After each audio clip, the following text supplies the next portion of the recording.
think we're taught to overthink because we have to like think, oh, maybe I have to do this piece or this piece, where it's like Anne Frank wrote The Diary of Anne Frank, obviously not thinking about anyone was going to read it, but she wrote it for herself with probably very little training from an English teacher saying, don't forget, like you have to have a thesis statement, but I think in general, if it's like I always tell kids, like there's two things you need to focus on when you write. These are the two most important things: be honest and be interesting.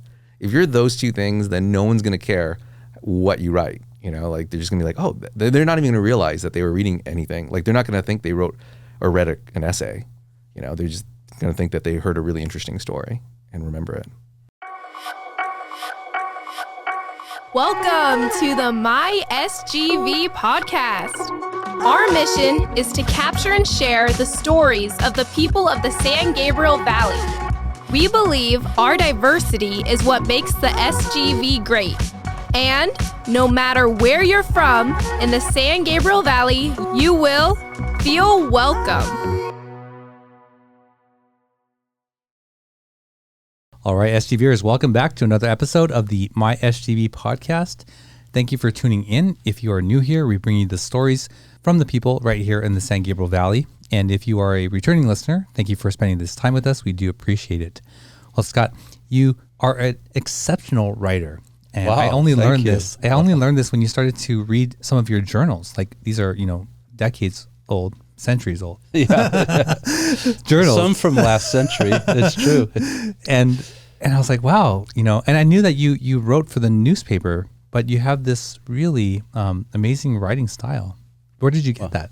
Oh, I didn't get it anywhere. It just, like I would just write my thoughts, which is the best, most authentic way to do it. And actually, speaking of that, you've just started writing a regular newsletter. I have, yes. And that also is excellent. I believe that is excellent. And, it's the same. I bet you would have the same answer. You're writing your feelings, your thoughts, your experiences. Mm-hmm. Yeah, I mean, I guess because I haven't enjoyed reading just for pleasure most of my life, that when I come across someone who can write well, I'm really impressed by it, and I think maybe like their own, not just their authenticity or their vulnerability, but their way to describe things and their way to create feelings and and storytell. Like that's what I'm always really impressed with. Right. Yeah, and you talk about storytelling quite a bit and how you like to communicate by stories. Yeah. And actually that's what you're doing. I would point out, because I just believe this so much, that people should be reading that newsletter. And it's not because I have anything to do with it, but I think it's great experience writing. It's your newsletter Beyond the Mic, right, which goes out every week Mondays on Mondays to subscribers. And anybody can subscribe. Just go to our, where do they go? You tell me. Yeah, they can subscribe to the website. Sometimes we'll post it on Instagram too. But yeah, it's been an experience. Like it's a lot of pressure to start. And I sort of, the thoughts are existing out here and they sort of, crystallize as I start typing. Yeah, but it's all about the SGV, this newsletter. And I really highly recommend it because I enjoy reading it every week myself. Thanks, Scott. Well, before we get into our guests, and obviously there's some tie in here to writing, but there's some delicious treats back there. Actually, the box stack has dwindled from Paris Baguette in San Gabriel. Thank you to them for providing the delicious pastries and refreshments for our guests every week. Paris Baguette, check them out on Las Tunas Boulevard. Well, that brings us to our guest today. His name is Eric G. He's an author, a life coach, and a writing coach. Eric, welcome to the show. Oh, thanks for having me. Yeah. You are an author, a writing coach, and a life coach, right? So did all those things come into play at once? No, actually they were probably, I guess chronologically it would go writing coach, life coach, then author. Okay. And I think the reason why is what you guys were saying before about writing. It's a lot about finding your own voice and just sharing your story, right? And I think when I was teaching writing, I think a lot of parents want, the proper grammar, they want all the rules and all that kind of thing, how to write like a perfect 5-paragraph essay. And I was like, really, The greatest essays, I mean, the one who sells the most money is like David Sedaris, right? He sells only essays, and it's very clearly his voice. So I was trying to figure out a way to coach kids and help them find their voice. And in order to do that, then they have to find themselves. And that's what led to the Life Coach. I see. And then I wrote a book based on helping people understand their own personality, because that way they can find themselves better. I see. Well, before we get into all of that, the show is called the My SGV Podcast. Eric, what's your connection to the San Gabriel Valley? Well, I grew up in the SGV, I'm sure like all your guests. I think my experience was maybe in reverse of what maybe being a third gen kid. I was much more inclined to grow up with Transformers and G.I. Joe around, the 80s. I think the first dim sum restaurant I grew up going to was called Casa de Orient. I'm sure you can't get away with that now. I guess when it was okay to use the term Oriental. So I feel as the SGV's changed, I've experienced it in a way where I've come closer to my Chinese heritage as I've gotten older versus the opposite. I went to UCLA, so that's more of a West Side thing. So I worked in the South Bay for quite a while. I owned an education company there. And so I did get different pieces of LA, but I've always lived in SGV, so it's been kind of nice. It's been kind of a nice anchor to see different places. What part of the SGV did you grow up in? I grew up in Montebello, but I went to school in Monterey Park. So for all people went to Monterey Highlands, that's where I went for 7 years of my life. Oh, Russell would know that. Yeah. I mean, so we were talking, I was like, there's so many similarities in his story as we were talking the first time over Zoom. And then I believe you coached basketball. I did, and we both played basketball, and we both like posting up, which is not a very quote unquote SGV thing. I think it's a lot of run and gun. Yeah. A friend of mine once said, you don't really play like an Asian. And I was like, what do you mean by that? And he's like, because you get tired. And I was like, oh, okay. Like, that's not a compliment. Well, I forgot about that you like to post up, and that you remember that about me. So I'm not, 6 foot. I'm not, menacing size, but I do enjoy posting up. Yeah. Yeah, because you can get away with, at least for me, I can get away with playing without I have like a 12-inch vertical, so that's not going to impress anyone. So you got to play inside a little bit. But. So you grew up, you lived in Montebello. You went to school in Monterey Park. Where did you go to high school? I went to high school in Boyle Heights, and it was just somewhere where my mother wanted to send me. Well, I guess both my parents wanted to send me because it was a medical magnet, and apparently I must have said I wanted to be a doctor at some point in my life, and they were just like, oh, okay, be a doctor. And then a couple years into it, I realized I hated it. But, I didn't hate the school. I didn't want to be a doctor though. So in Boyle Heights, what was that like? It was great. It was a magnet, so the school itself was pretty diverse. I guess that's the whole point. But I remember I would go down Soto Street. That was my bus line. Soto Street to 4th Street, going back home to Montebello. And that was great. I loved it. Well, you never had any negative experiences on the bus? Not really. The only negative experience would be it's super crowded. And the one going down Soto was super crowded. And there'd always be people with bags of groceries and things like that. But it was great. Wow. And then I knock out on the Montebello bus line because that's actually air conditioned. So you went to the magnet school, and then you decided, okay, this is not the path for me. And what happens next? So I really got into film writing, and I realized I wanted to write. And so I just went to UCLA. I studied screenwriting. Well, I was technically an English major, but I crashed as many screenwriting classes as I could. I had to really fight for that. I was not the greatest student at UCLA, and I ended up working at a golf course. This is really random, but I ended up working at a golf course for 3 years in Long Beach. And from that point on, I started tutoring. And when I started tutoring, then I decided to start my own education company.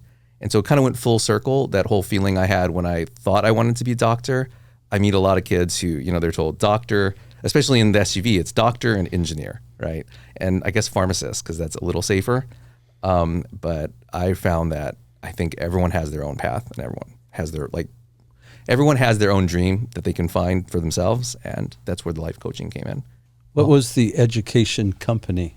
It was called ETS, Educational and Tutorial Services, which is the most generic name possible. Right. But we actually worked a lot with school districts. So we probably worked with maybe 40 or 50 school districts a year. And it was through the No Child Left Behind program. So we actually provided in-home tutoring that was one-on-one for like kids from disadvantaged communities and stuff like that. So you would go out and tutor? I myself would try to tutor at least 10 to 15 kids a year, but we served maybe thousands of students a year. So you owned the company? I did own the company, Okay. yeah. And I guess I was an okay student. I don't know. I guess that's what you do when you're like a middling student. You start your own business. You know, Okay, yeah. But so I owned it for about a decade. Oh, really? And so that's where I crafted a lot of the ideas that I put into my book, because I would see thousands of students a year, which includes thousands of parents. And over the course of 10 years, that's a lot of people. Well, how do you go from, what did you do at the golf course? I was a starter. So Okay. I was just sitting there with my college degree and sending people off to the to the tee box, making minimum wage. And it was fantastic. I would play golf every morning and meet the same group of guys, but different guys, but around the same age. It was like a retirement community. So everyone was like maybe in like 60s, 70s, 80s. And I really got to hear a lot of different stories. And I heard like a lot of honest. It's kind of cool because like as a young kid, I think I was like, I guess that's young. I was like 23 at the time. It's almost like you get to see the end of the story before you've experienced the story. Right. And so people would tell me, oh, don't get married. Or like they'd say things like that. We're like, oh, okay. Like, well, you've gone through it. So you must have some reason. Like it doesn't necessarily mean I have to agree with it, but I can listen and like hear what you have to say. Well, that's the benefit, of multi-generational living and, having an open mind to, people of all types. Yeah, I think they liked me hanging out with them too, because I was young at the time, and I guess they liked my energy, and I was like very precocious, and I would, in playing golf, I was terrible at it, but I was friendly, so they just enjoyed that. And my time at the golf course was actually really enlightening. For 3 years, I wouldn't have done it for minimum wage if that wasn't the case. Well, one day you're, working for minimum wage, and then the next day you've got 500 employees working in education for you. Oh, well, I didn't have 500, but it was like, I think the max we had was like 50. Okay. It was still a big number. Yeah, it was a decent number, yeah. How did that happen? I started tutoring for a company, and that company was working under that whole No Child Left Behind thing, and I did not like what they were doing. And I'm not going to go into the specifics, but it was pretty much exploitation of the workforce and of the students. So I was like, oh, I should do my own. And then I just looked it up, and I figured out a way to get a state contract and all the boring stuff for sure. But I did that, started the company, and then I just went from there. When you were playing golf with these group of men, were you aware that you were absorbing this, life knowledge with them in the moment? I don't think I'm ever aware of anything. I think as long as I'm having fun, then it's fine. So I'm like, oh, I'm having fun. And then after the fact, I'm like, oh, that was really interesting that he said that. Like, I wonder, like he must have a point somewhere, When I used to work with a lot of older clients, and when I became aware of their sharing of life knowledge, it was like exciting to sponge off of them, like they had so many different stories and life experiences that you couldn't pay to get this information, So yeah, I've never been to war before, and a lot of them were veterans, and I was like, wow, that's like, one was like 92 years old. Oh. Yeah, and I mean, he was still getting out there. I hope I get to 92. Like they were like Vietnam War veterans, Korean War veterans, and that was really interesting to talk about, being like a 20-year-old kid. Yeah, and a lot of them probably don't often share those stories. No, but they're drinking a lot. Even in the morning, they drink when they play golf because they're retired, so they don't got anything. But they're like, I don't want to go home to my wife. I see her enough as it is, so they like to hang out and have fun. So you opened this company, and where does your journey go from there? So I owned it for about 10 years, and then at that point, I decided to shutter it, basically because the No Child Left Behind program shuttered. So I had this plan to where when it stopped, then I was going to do something else, and what I decided to pursue was my passion for screenwriting again, and I started to write pilots, apply for these fellowships through the different networks, and I joined a writing group where people would just show up and write, kind of like a gym, but for writers. And then I just made a lot of friends there. And it turned out that we'd go to the bar afterwards and I'd start telling them about my personality stuff, and people would just not stop talking about it because everyone wants to talk about themselves, right? Yeah. And it's like, what's my animal type? You know, like, tell me about it. And then tell me how great I am. I'm like, okay, but let me start with the negative stuff. So get that out of the way. And then a friend said, like, you should write a book on this, as opposed to like knocking your head against the wall, writing pilots. And I didn't listen, of course. And then she wrote it into the episode of the show that she writes for. She writes for this show on Apple TV called Mythic Quest. And she wrote into one of her episodes, kind of like a parody of my ideas. And then I'm like, oh, I think I probably should do this now. And so then and that's how I pitched the book. And yeah, that's why I have the book out now. What is the book? What's the name? The name, I got to remember to keep saying the name as my publicists tell me. The Power of Personality. And yeah, it's about how powerful we can be when you understand not only your personality, but that everyone else has different personalities, and the way that you get along with them and don't get along with them relate to that. When did it get published? It'll be in stores April 16th. So go into your local store and get it, especially an indie store. Those are great. Independent bookstore. So The Power of Personality. How long did it take you to write that? In actuality, it took me 3 months, which seems like maybe a short amount of time, but I already had a website. So a lot of the content was on that website, and also the ideas had been in my head. And so I just You just pulled it all together? Right. And like the structure, nonfiction's like really easy to structure. It wasn't like I had to have like this huge narrative, So what is it that you're, conveying in that book? I think a lot of people love personality typing kind of stuff, but like the Enneagram, MBTI, and it is evolved from Myers-Briggs quite a bit. I did study that quite a bit when I was like 18 or 19. But I think the big change would be to focus more on what motivates someone, and generally I believe that people have core values and that differ from other people. And I think sometimes when we agree that people are different, it's usually at a superficial level.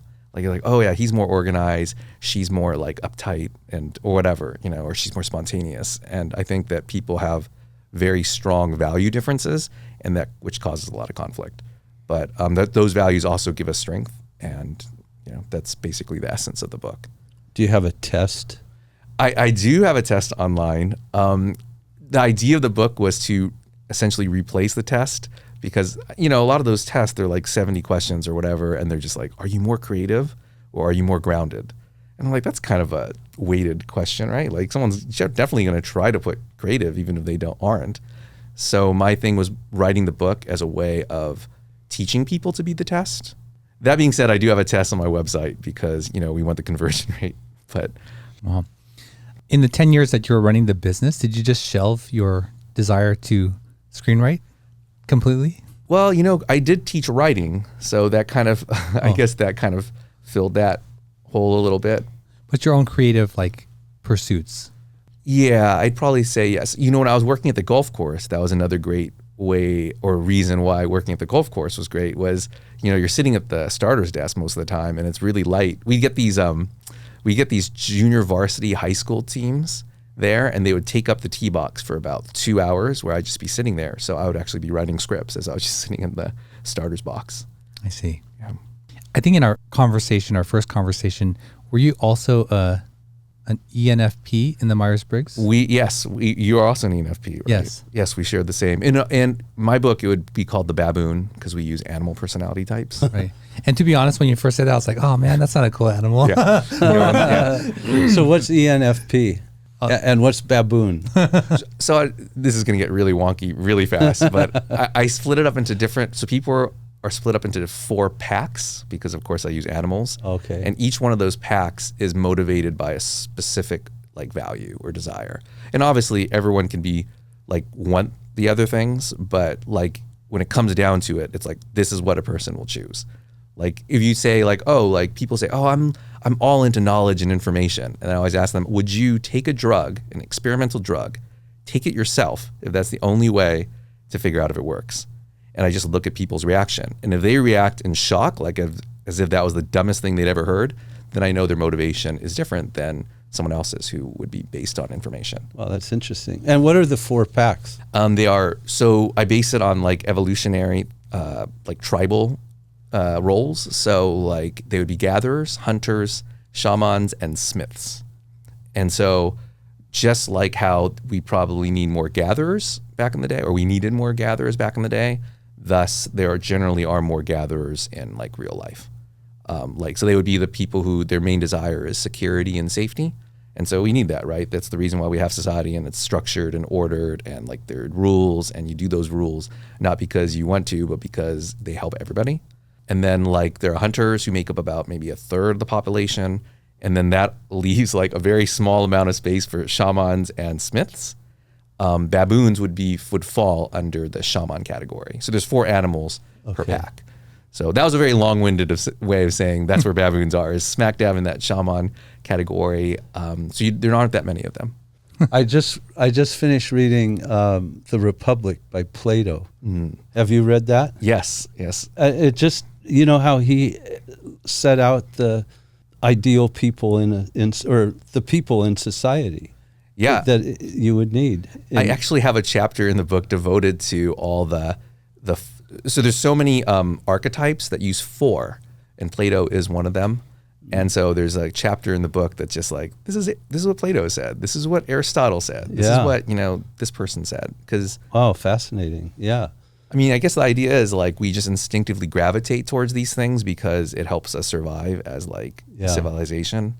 Right. I mean, if you had too many shamans, you'd have too many people trying to tell everyone that it's going to rain. You really only need like one person to tell the village it's going to rain, but you need like half the village to gather the crops. That's right. And you need the specialists, I guess, would be the smiths, right? Mm-hmm. The smiths they build technology and systems of efficiency. So you really only need one smith to make a weapon, but you need a bunch of hunters to go out and hunt. Yeah. And hunting is dangerous, and hunters in our time period tend to do dangerous things too, like things that take risk. So that's why there's a little less of them than gatherers. So you take the test to find what of the 4 you are. You can, so the test will tell you what animal you are. So there's 16 animals, and then obviously just by just looking at the website, you go like, oh, okay, I'm a beaver. Okay, that means I'm a gatherer. But ideally, and I'm not just saying this because I'm trying to sell books, but ideally people will buy the book, and the book basically is a guide to how to understand people and to type them. So there's lots of different stories, and like I kind of go over the whole dichotomy of that I created in terms of figuring out whether someone's like a beaver or a baboon. I would definitely recommend at least reading the book. Yeah, it's a little more nuanced. Yeah, I definitely want to get it. You know what's interesting? This weekend with Billy, he said that he refers to me as his shaman. Oh, really? Yeah. And that's in the category of baboon, right? Right. And that's funny because I refer to you as my baboon. So that's more derogatory. I think they're scary animals, Like, are they really? I mean, they'll kill you. A baboon will? I believe so. Yeah, and that's why we actually that's where baboon comes in, because baboons, as opposed to a lot of other shamans, are more aggressive in getting what they want. Oh. So not necessarily physically, though some can be, but like they use their voice quite a bit. Like the voice is probably the biggest tool that a baboon uses. Oh, wow. Really? So, yeah. Well, I can definitely hear that in the way that you speak with a lot of intonation and a lot of inflection, and you're a baboon too. I am a baboon. ENFPs would be baboons. Mm-hmm. Okay. Yeah. Is there any relation to campaigner and like you mean what's a campaigner? Yeah, I mean I forgot. I think ENFP on that test it categorizes it as a campaigner. Oh, it's I could see that as a role of, like, I think of like when I think of baboons, I think of like Leon Trotsky or something, where I think campaigning, it depends, right? Like if you're in this is going to get wonky too, but like if you're in an election cycle, you want the person who knows everybody and is like the operator, like the skilled operator, and that would not be a baboon. That would be a fox. Like like Bill Clinton's a fox, and he knows everyone and knows how to turn the levers or pull the levers to get what they want. But a baboon is great at probably like this can sound terrible, but like I guess Goebbels would have been a baboon too. Like they're great mouthpieces of getting like ideas out, and so they can, at their worst, they're going to be something like that, like propagandists and bomb throwers. But but at their best, they're great. I have this memory of you I think you said this actress or actor shared it in her, or writer, it was the writer. But you had some other people that were already in the industry and aware of your book. I was probably my friend. She introduced it to her writer's room, and then they put it in the show. That's right. Some of them liked it, and they're like, "Oh, that's kind of funny." And so, of course, they use different animals to parody it. So, like, someone gets like a mouse, and of course, no one wants to be a mouse. And, but you'd have to watch the episode. Unfortunately, I actually haven't seen the episode, which is I'm a terrible friend apparently, but I got to watch it. So it's to help people understand not only themselves but other people around them. Yes. The number one question I get asked when I do talks, no matter how serious the talk is, it could be like for like a business or Hulu or something, and then people always, the first question is always like, okay, so who should I hook up with? Who should I be dating? You know, and I'm like, oh, that's funny that, but it is helpful for that. The second question is usually, or the second thought are usually from parents who are like, God, no wonder why I hate my kid, or like I'm not getting along with this kid, but I really love this kid. And then the flip side, people thinking, oh God, no wonder why I don't get along with my dad or my mom. In your own life, do you look back, like after you wrote this, do you look back in the relationships, romantic or professional or just friendships, and you're like, oh yeah, that totally makes sense through the lens of, you know, your book? Oh yeah, I think 100%. And I think that actually was in reverse. I think when I was, and this is probably true just for most shamans, like I always viewed like the relationships, and I always thought maybe a little too much about like, oh, why didn't this work out? Oh, maybe it was because of this, or maybe it was because of this trait. And then it just coalesced to where I could have enough information where I could write a book on it. But yeah, so it'd probably be in reverse. Did you ever date a baboon? No, I think they just compete. We'd just be competing too much with our opinions. I think like really too much. But I mean, I say, I never want to say that two types can't do well, because whenever I get that question, a lot of times it's someone who's in a relationship, and I'm like, well, are you asking me to tell you that you're not well matched for the person you're with? I'm always more like, hey, you're not going to get along with them this way, and you're going to get along with them this way based on your personality. So as long as you're okay with that, then it's good. If you're not, then you probably want to find someone else. Yeah. Are you able to determine what Scott is just by this limited interaction? Oh, that's difficult. That's putting me on the spot. Let me think about that, and I'll see if at the end. Okay, yeah. It'll be fun. But then he has to take the test to sort of find out. Right. Yeah, even though I will say the test, it's not perfect like all tests. It's always kind of like, I mean, I'm not a big believer in introversion, extroversion, and I know that's like a big thing. Like people love to read books on introversion, and I do think that people have different energy levels, but I think it depends on the context of the situation. So it's not really consistent. Like people who are, I always think of like, I guess like Tony Stark, to use a fictional character as an example, he is technically an extrovert. Like when people do the test or the MBTI, but then if you were to ask him where he would want to be most of all, it'd probably be in his lab working by himself on like building stuff. So I think it's all contextual, which is why I wrote the book, because, try to add some bit of nuance. I see. Well, Eric, we ask each guest to bring an item of significance with them. What did you bring with you today? I brought David Macaulay's, it's so cliche for an author to bring a book, but I brought David Macaulay's The Way Things Work. And it's actually The Way Things Work Now. Sorry, I'm getting... Can you show it to this camera? Oh, sure. Yeah, let me put it up here. Not that he needs more book sales, but I should have, I wish I had a book out now. But yeah, so it's David Macaulay's The Way Things Work Now. I brought it because my father gave it to me when I was like, not this particular version, but he gave it to me when I was like 6 years old, because I really loved to read. And he's like, you read this book, you'll never have to know anything else again. Like this book has everything you need to know. And I don't totally agree with that, but I could see why he would say it, because it shows like kind of the core ideas that dictate the way things work, like inventions, like how does a transmission work, and I think I kind of did that, or at least I'm trying to do that with people. So my father and I, we're similar personalities, but not exactly the same. He's more of like the inventor kind of type. So it would make sense for him to write, really love a book like that, to like get into the core ideas of what invention's about. So I brought it because I try to write a book like that, but for people. You said you're third generation. What is your sort of background growing up? What's that like? Like very, I guess, very white. Like I mentioned, like Transformers, G.I. Joe. It was in the, I grew up in the 80s. I'm an 80s kid. So like when I watch Stranger Things, like I'm like, oh, I totally like relate to that. Like I was like Will. I had the rice bowl haircut. I had the what kind of vest he wore with the plaid underneath. And then I went to Monterey Park, but going to school in Monterey Highlands, it was also very like a lot of third gen kids go to that school. So I would say it was an experience where I got sometimes called ABC, which is like stands for American Born Chinese. So but that's not a compliment. But my experience was very much tied into my own like specific culture of like, the 80s culture. So are you 100% Chinese? I am. So I guess I should have. Yeah, my mother and father are both Chinese. Yeah. My ex-girlfriend, who was actually half Irish and half Chinese, always used to call me a banana. So apparently that's how banana I am, is that someone because she knew more Chinese than I didn't grow up learning any Chinese. Can you speak Chinese? No, I know how to say a few things that I won't embarrass myself trying to say, but I do know how to say I'm going to chop your head off, because that's what my grandmother used to say.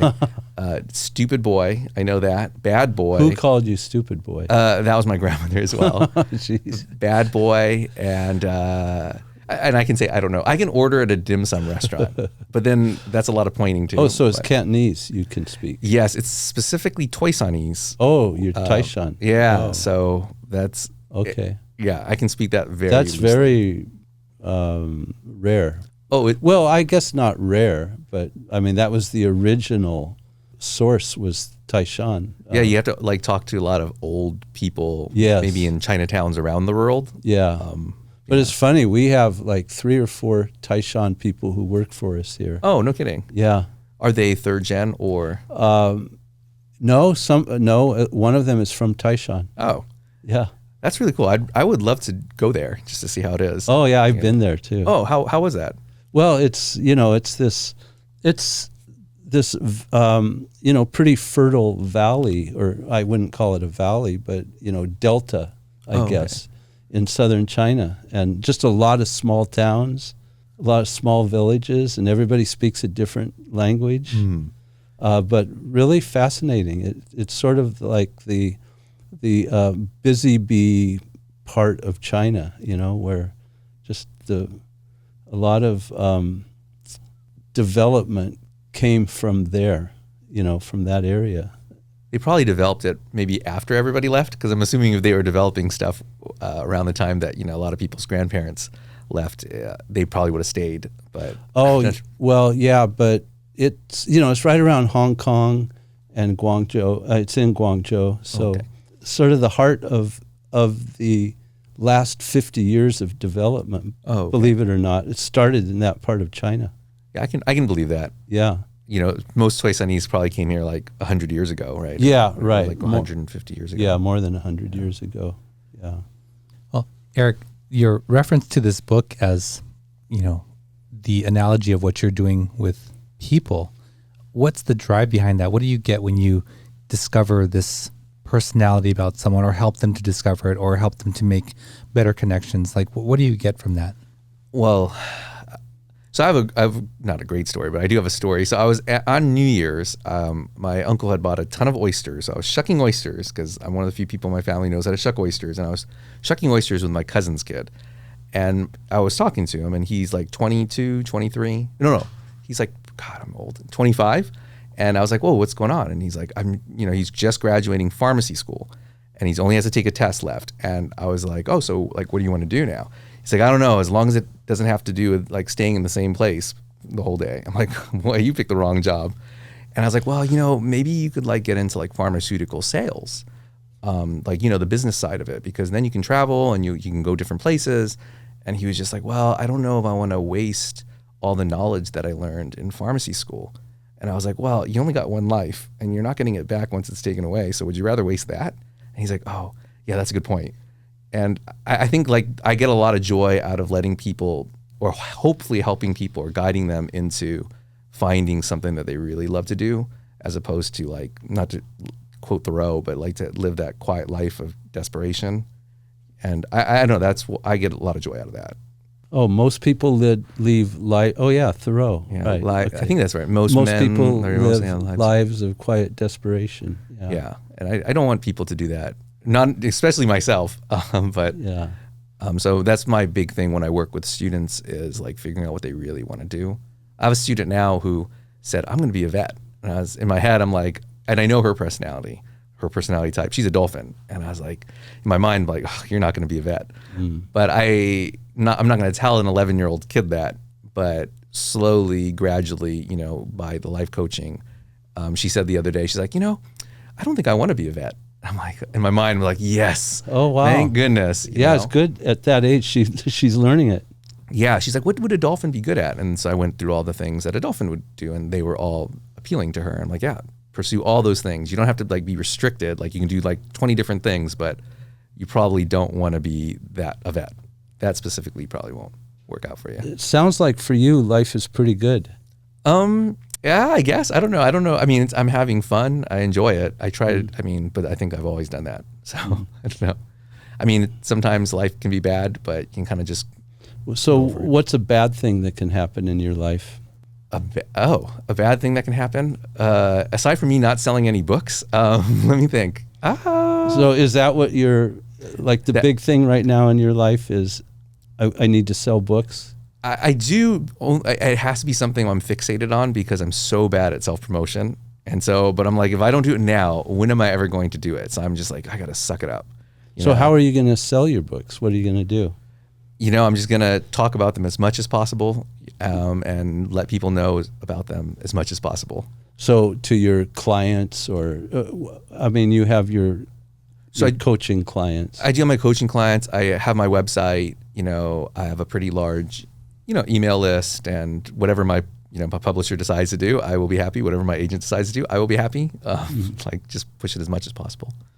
You must get more opportunity for this sort of satisfaction in coaching, right? Can you talk a little bit about that? Like you're coaching, both life coaching and writing.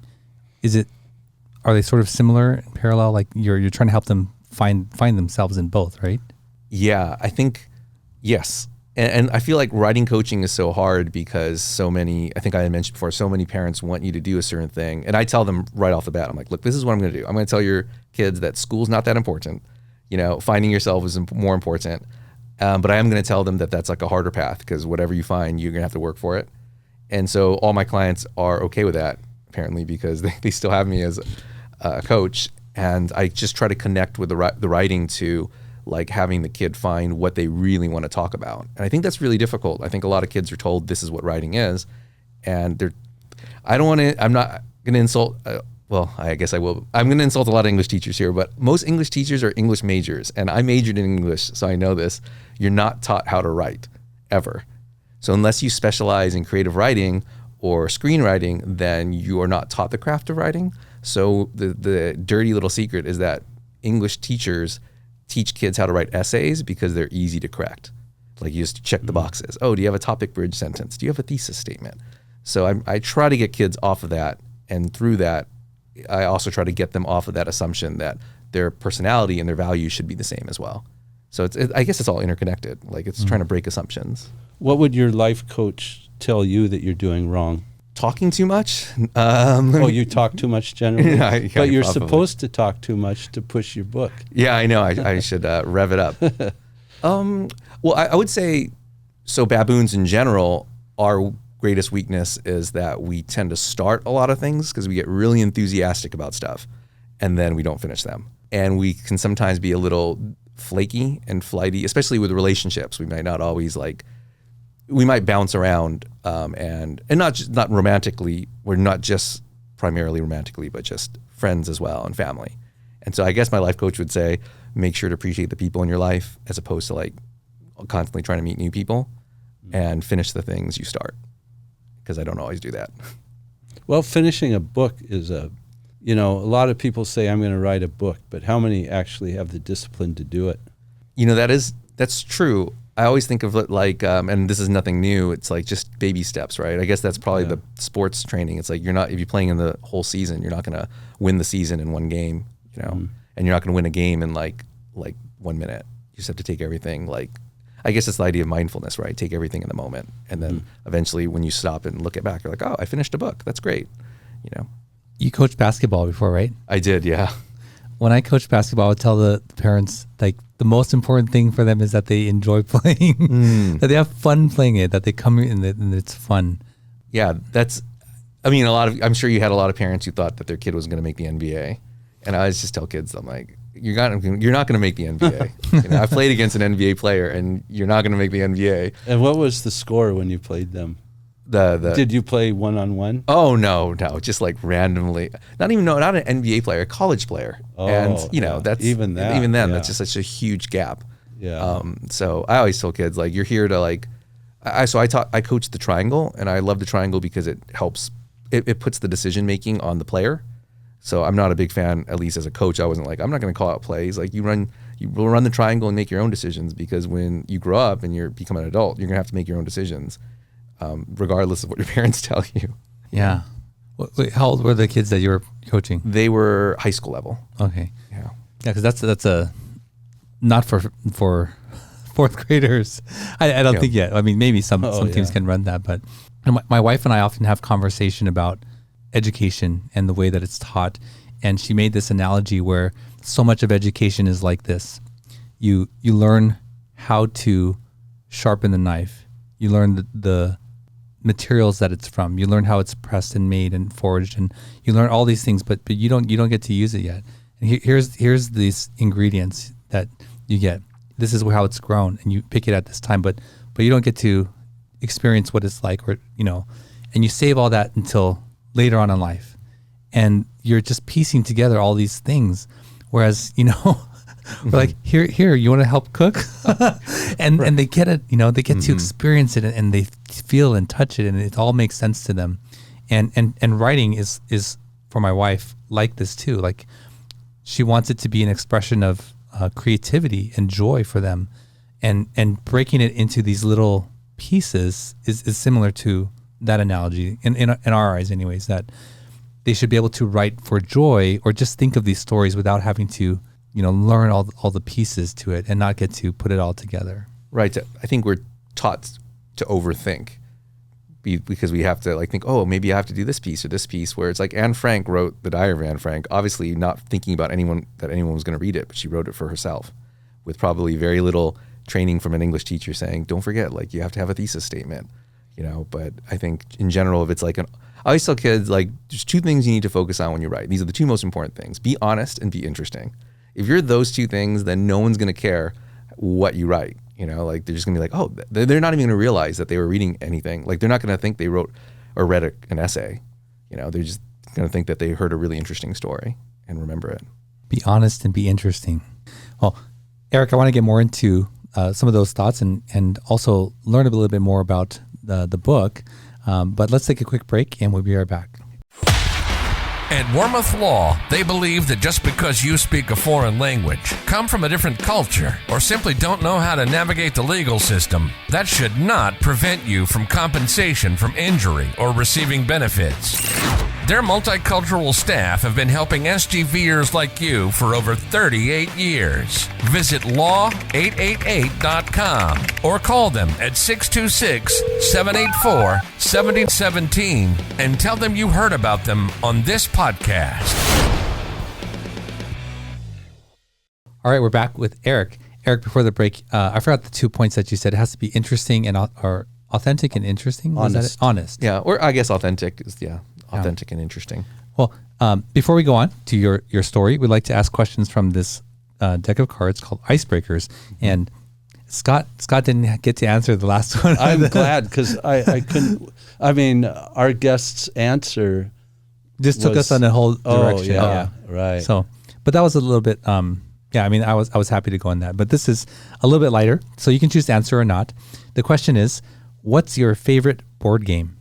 Oh, that's a hard question. I mean, I love games, so that's wow. How long do I get to think about this? Well, I can Time's go up. if you. Time's if up. you Dang, want. I'll say Monopoly, and that's so Monopoly. lame. It's such a lame thing to say, because I've played so many better games, but I would say Monopoly just because I have memories playing it as a kid.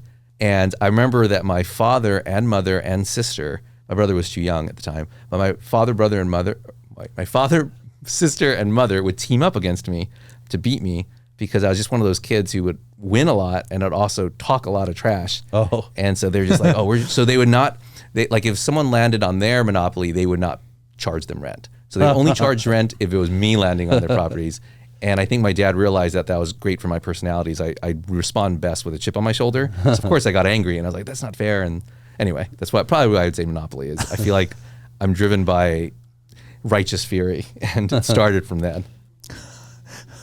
Well, I absolutely hate Monopoly because the story is my memory of it is this, that my brother would force me to play. He's 8 years older than me. Forced me to play until he owned every property and he had every building, and I was taking out loans like forever from the bank. And he was just enjoying this, right? Here, you take another loan. Here's another loan. And I was like, I hate this game. But I would say probably my favorite game was a game called Stratego. I don't know if you remember that. Yeah. I liked that game. Like it was pretty simple and easy, but you had to strategize the number of players, and there was a spy and where bombs. to put the bombs. Yeah. I liked that game. That was one of my favorite games. Yeah.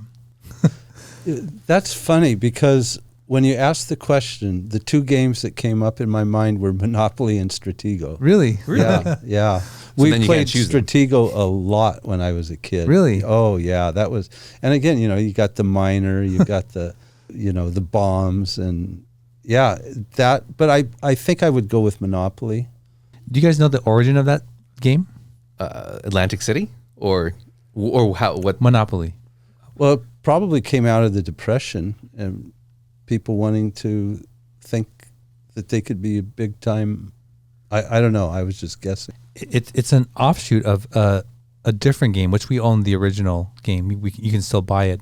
And the purpose of it was to demonstrate the futility of this, that you couldn't come up against this sort of system. And when you think about, when you play Monopoly to the end, there's always this loser who can't overcome. That was the intention of the game. Interesting to show that there's no economic mobility. That's right. Really, or no true economic mobility. And the purpose of it was for that, to demonstrate that. And it did come out of the Depression, I believe. But I forget the original name of it. But yeah. And when I heard that, I was like, because I was that person that was like being stepped on, by my brother. Your brother was just showing you life. Just like, this is how it's going to feel like. Oh man, that was horrible. You're right. Horrible. All those streets are Atlantic City. Yeah, on the boardwalk. I always think of. Yeah. Oh no, some of it Park Place. That might be New York. I don't know. Yeah. Well, for the listening audience, or if you're watching online, what's your favorite board game? Let us know in the comments, and we'll be sure to mention it in a future episode. So Eric, back to your story and your journey. So I can see the connection now where you're coaching these kids. I think you said they're kids, to discover themselves, and there's sort of like writing coaching and life coaching in there.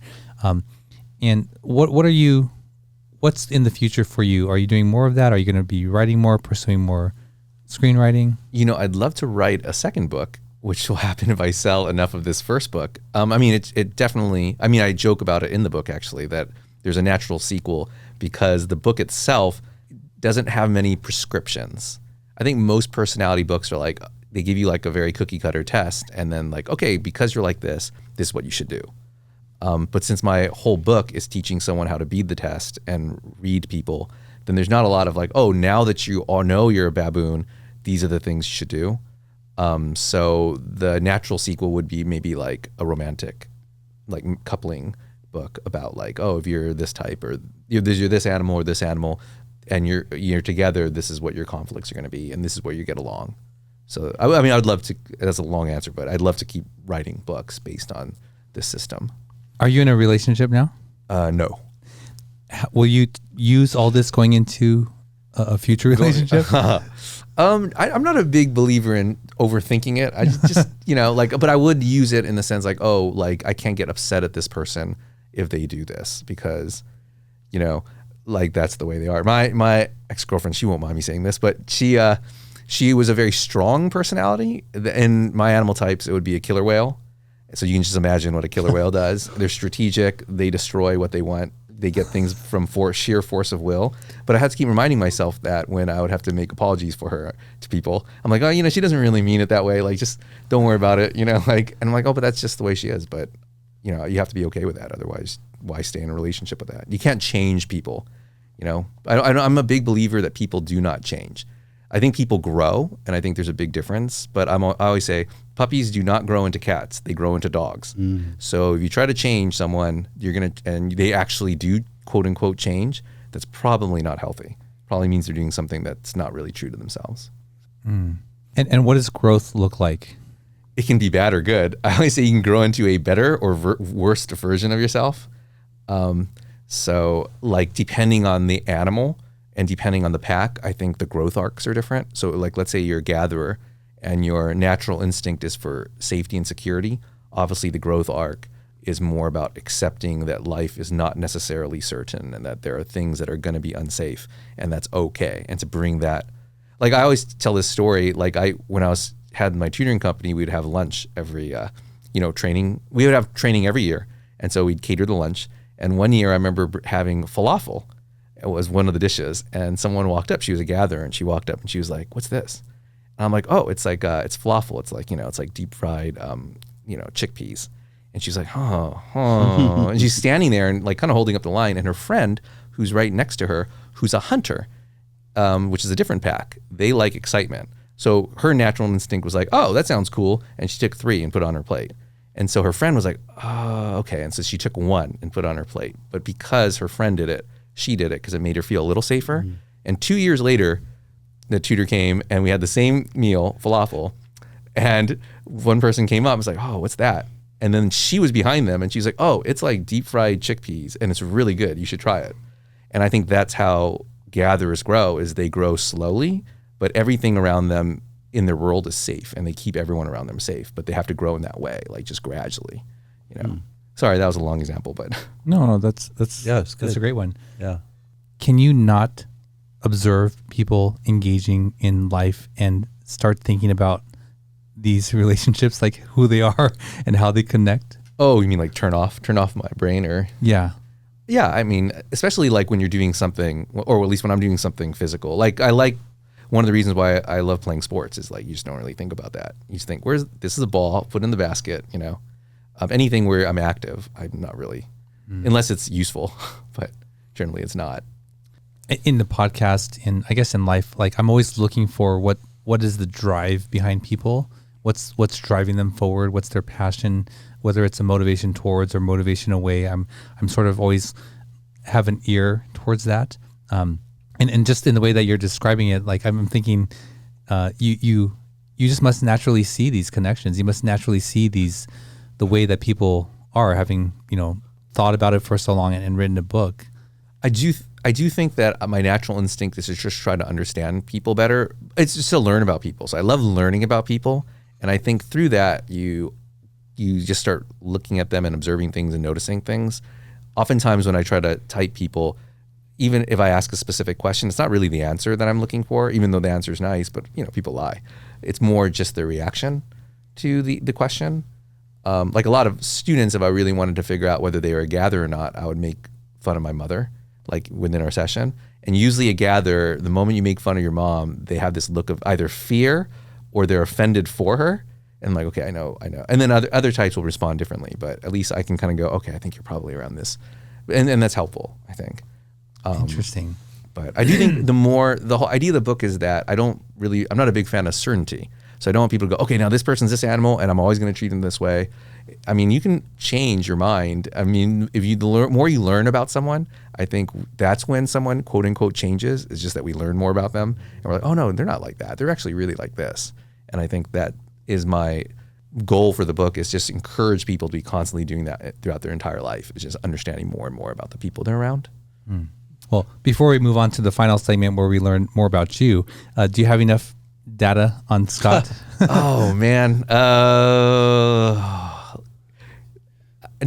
don't want to put, we can save it for the end. Yeah, okay. You want to save it for the end? You're on the spot, though. I know, I'm on the spot. I've done it before, but I might be wrong. But I mean, how are we going to? Let me ask. I'll be able to ask one question, and then.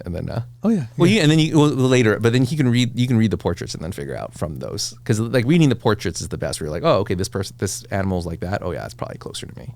Okay. But I always emphasize focusing on the negative. And I know that's weird, but I think on a lot of these things, especially like a horoscope, right? People always say the positive. So then everyone's like, oh yeah, I am like that because I am athletic, because I played on my JV basketball team and I was a 12th man, but I did like score like 5 points in a game. Yeah. I think we go towards that confirmation bias. But if you say the negative thing about a personality type, no one claims that unless it's true. If you're like, oh yeah, you're like, I remember one time I was talking to my student who's a stag, and stags are kind of rigid and are, in the book, the deviant role for the stag is called the fascist. So she read her portrait of the fascist, like my description of the fascist, and she's like, this is totally right. This is perfect. Like, people are idiots and they need to listen to me more. I'm like, see, that's how you know you're a stag, because you totally embrace your, Wow. But you must have developed ways to identify, just like the question about the mom, or to maybe throw out a test for these personality types. Sometimes, like I like to ask weird questions or things that come out of the blue. Like I think there was someone who I thought was a butterfly type. She asked me, like on my mind, I was like, I think you're this. And so then I just asked her, oh, do you like wine tasting? And she was like, I love, capital letters, I love wine tasting. I'm like, okay, I know absolutely for sure now you're a butterfly. And she's like, that was like weird. You only asked me one question. I was like, well, I already had like information. And then that was like my confirmation question. Okay, well, I'm interested in your question to Scott, and I'm interested in learning what he is. Well, I mean, later on when we get the book, I'm definitely going to get the book. So, well, Eric, we're going to move on to the final segment where we get to learn more about you and what you like in the San Gabriel Valley.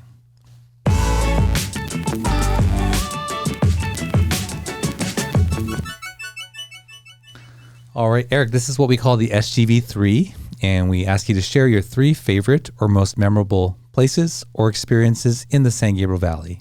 So my first one is a bit of a cheat, and I'm going to say, I don't even know if this is an area. Casuta Canyon, is that an area? I know that's a street name, but it's where Monterey Highlands is, and it's like a little valley, and I have very fond memories going from 2nd grade to 8th grade there, where that was at a time when kids were allowed to like run around. I remember being like I don't think I walked home to my grandmother's house and when I was 2nd grade.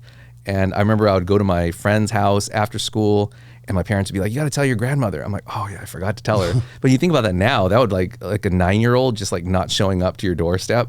Like I think parents or grandparents now would freak out. But I think this was the 80s and the 90s, right? Where it's like, no, wherever you are, sure. I mean, it's safe. Casuta Canyon's safe, but But anyway, I would choose that. I have great memories, or fond memories. I had my first crush there in Highlands, so. Awesome.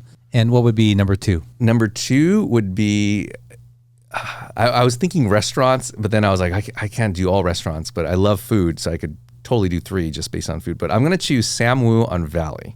And it's not going to sound like the greatest endorsement, but I would still go there. I would always go there, 100%. But I think this maybe shows how Chinese I am. But I found a cockroach in my chow mein one time, like literally a cooked cockroach. And I still stayed and got another of the same chow mein. And I've gone there many times before because, and so I don't care. Like the food's great. Like that's the best place to get like char siu and, all that kind of stuff. So that's so like please go there. Valley and 6th? Yes, Valley and 6. Yeah. Like if you want a roast pig, gosh, that's the best place to go. Oh, I don't know. Now with the picture, like I can't get that picture out of my mind. See, I didn't want to mention that, so please still go, everyone, to Samu. It's great. It's fantastic, and bring cash. That's all I'm gonna say. Okay, and what's a third one? Third one would be, this is kind of further away, but the Puente Hills Mall. Wow. Yeah, and I mean, I grew up. So I love movies, and at a certain point when I started to be able to drive, I could go to actually see movies, and go with friends. And it was at a time when Montebello had a movie theater, but Puente Hills had just opened up, I think in like 1995, 96.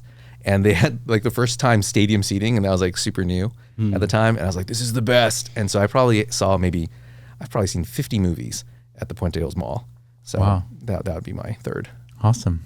That was mentioned as a SGV3 before. Oh, really? Yeah, for the same reason. They would go every Friday night. She said her dad would drop her off, and they would go watch movies. Oh, yeah. And we were probably there at the same time. And a famous movie was filmed there. Do you know which one? No, which one was that? Pleasantville? I don't know. No, it was, what's it called? Back to the Future. Oh, yeah. I totally, I knew it's the parking lot. That's right, yeah. Or the May Company or whatever it was at the time. And my daughter's birthday is October 26th. And so when he first goes back, that's like the date.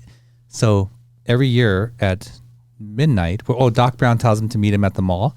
There's a whole like group of fanatics that go there with DeLoreans and dressed as the Doc Point Hills Brown. Mall. Yes. Gosh, I should go there. I love DeLoreans, and I know that's like a nerdy thing to say, but they just look so cool. Yeah, they're awesome. They're awesome. But yeah, every year they're there On that date. at midnight. At midnight. October 26th. Yeah. Wow. At midnight, and you can search it up on YouTube.